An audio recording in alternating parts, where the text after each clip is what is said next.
Hi everybody. So I want to talk about how to resolve conflict with actual just regular people. I've done quite a number of videos on conflict resolution and handling and managing conflict with narcissists and conflict seekers, but never actually just when you have fall into conflict with normal people. And sometimes, especially if you're an emotional abuse survivor, sometimes we get a little off our base about how to handle conflict when it's just with a regular person, and not an emotional combatant, just somebody whose feelings you hurt or somebody you offended or made uncomfortable. And so this is what I want to talk about. First of all, if you find yourself just in a conflict position with a friend or relative or coworker, just somebody who's normal and off the radar of conflict and narcissism, etc. If you come into conflict,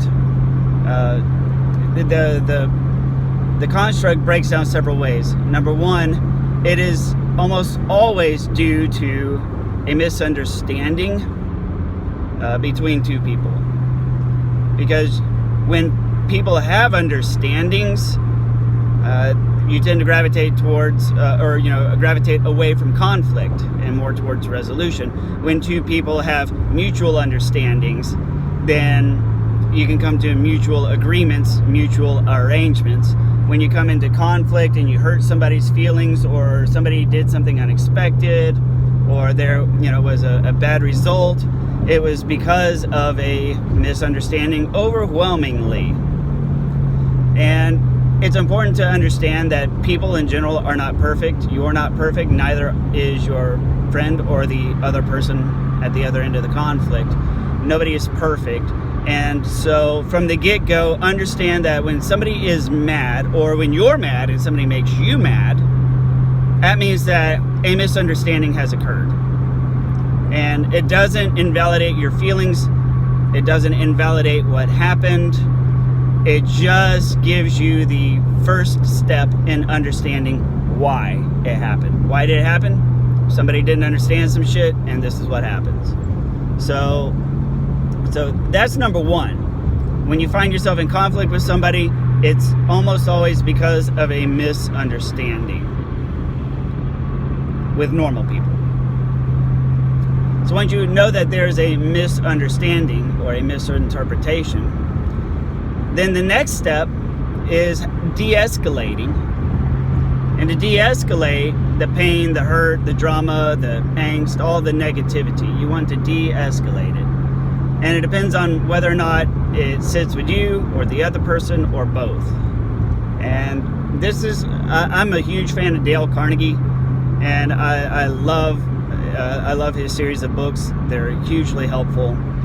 And here is the key to de-escalating. So when you're in conflict with somebody, or if you've hurt somebody or somebody's hurt you, and there's this sort of negativity going on, you need to understand that somewhere on the scale of 0 to 100% is your involvement. It's almost always involving you.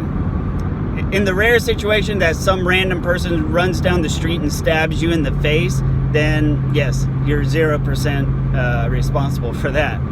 But outside of it, if it's somebody who is in your general vicinity socially, they may not even be directly connected to you, but something has happened. You've put something out there, said something, or not said something, or not done something, and that went out into the ether and caused a negative reaction. So you can, number one, a misunderstanding has happened. Step two is understanding that you are minimally 1% responsible, but still there is responsibility that lies on you. And you need to immediately address your share in the misunderstanding to de-escalate. So don't focus on the other person. First thing you need to do is say, and I remember this from a seminar with a guy named Bill Gothard. This was back in the early 90s, and I was a teenager. My father dragged us to this god-awful Bill Gothard seminar. I say god-awful because I was like 12 or 13. Any kind of seminar when you're 12 or 13 is just going to be god-awful to you. But the one thing that I do remember from this seminar over 20 years ago was this. The 7 hardest words in the English language to say is, I was wrong. Can you please forgive me? Those are very difficult words to say, but they are almost always justified anytime you're in conflict with somebody, because a conflict occurs usually due to a misunderstanding, with the exception of random strangers stabbing you in the face. You can safely assume that you've had some involvement, voluntarily or involuntarily, does not matter. You're involved because now they're mad at you, and you say, hey, you know what, like I was wrong, I misunderstood, and I'm sorry. Okay, I'm sorry for being wrong. I thought I was right, and it turns out I was wrong. You know, all I can do is apologize, and I'm very, very sorry I'm very, very sorry that this has upset you. You can't necessarily apologize for being wrong, but you should most certainly admit to being wrong for whatever your part of it was. And here's the thing. Being the first person to say it does not put all the blame on you. There seems to be this perception that the first person to apologize and make up is wrong. As a matter of fact, there's some teachings that say the first person to apologize loses the argument, and that's not necessarily true. The first person to apologize is the person leading by example. Because the thing is, yes, if you're in an argument that you intend to win, like in a debate, then sure. But if you're in a conflict where somebody has been offended or hurt, it's not a competition, right? So with that in mind, it's not a competition. At this point, you want to de-escalate, eliminate, and solve the conflict. And you do that by leading by example. And in these scenarios, being the first person to recognizing your fault, your involvement, admitting it and being open about it, is leading by example. And you de-escalate your side, and that will increase the comfort level of the other person, and they'll tend to follow suit, right? Because escalation is you raise the bar, they re-raise it, and then you re-raise it, then they re-raise it.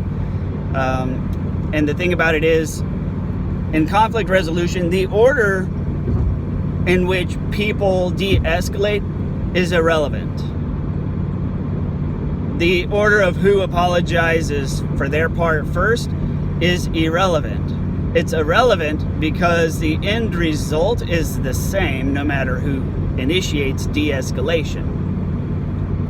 So, again, you find yourself in a conflict you don't want to be in with somebody who's not disordered, but somebody's feelings got hurt. Maybe it was yours, maybe it was theirs. You know, step one, there is a miscommunication.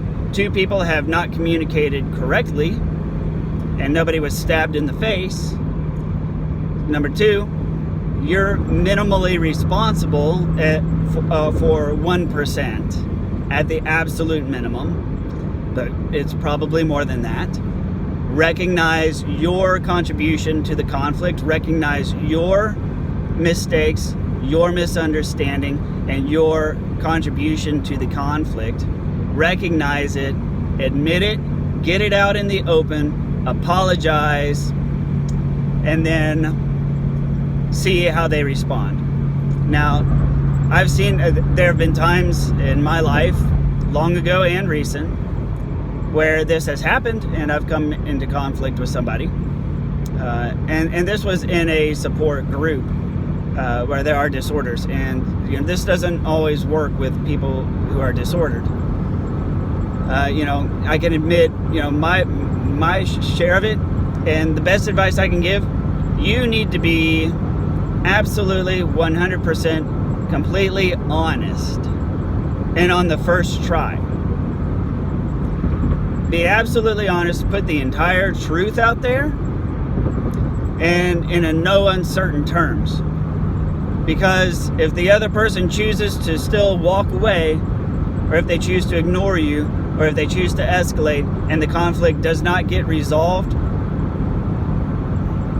that's not your fault. If, however, you only give part of the truth, or if you only try to accept part of the responsibility, if you try to minimize your acceptance of your role, and they walk away and nothing gets resolved, then that means you could have done more to prevent it.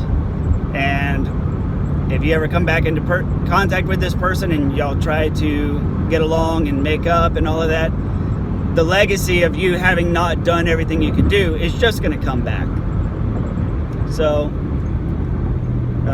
again, this is a technique that works very well. It also helps rebuild and regain trust, because you've led by example, you have led the de-escalation, and you have shown this hurt person that you are willing to bear it all and give them the complete and honest truth in a truly sincere gesture of making things right. And it has to be genuine. You got to be genuine. This has to be somebody you genuinely care about. This does not work if you're trying to resolve conflict with somebody you really don't give a shit about. It just wouldn't make sense.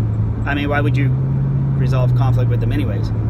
But for the people you do care about, this is overwhelmingly the best, one of the best approaches that I learned from Dale Carnegie and from Bill Gothard. I don't know if Bill Gothard is still around or not. Dale Carnegie certainly is not. So, yeah. There's been a misunderstanding. Accept your role in it. Apologize and be open and honest as much as possible. Admit your mistakes. Admit your involvement and your faults. You probably should not even try to justify your behaviors, because at this point in de-escalation, justifications don't matter. Justifications can matter later when the situation is diffused and both of you are calm, your amygdalas are, back in their bathtubs, relaxing in a bubble bath. Wherever your happy place for your amygdala is. Once you're calm, then eventually you guys will, almost always you will have a second conversation, at some point. Could be minutes or hours or days. Sometimes maybe even weeks, depends on how big of a misunderstanding it was. But eventually you can almost always expect a second conversation to happen after a conflict has been de-escalated. And that's really when you want to talk through the justifications for what happened and give your explanations and what was going through your head. That's all second conversation shit. That's not right away shit. So I hope this helps you. I hope next time you find yourself at odds with a friend or somebody close, I hope this can help you salvage a relationship and remain friends with somebody and continue to have a healthy relationship with them. Please like, comment, or share. If you feel that I'm off in any way, shape, or form, do please tell me in the comments. I hate giving shit advice, So if this is shit, just let me know. Thanks, and I'll see you on the next video.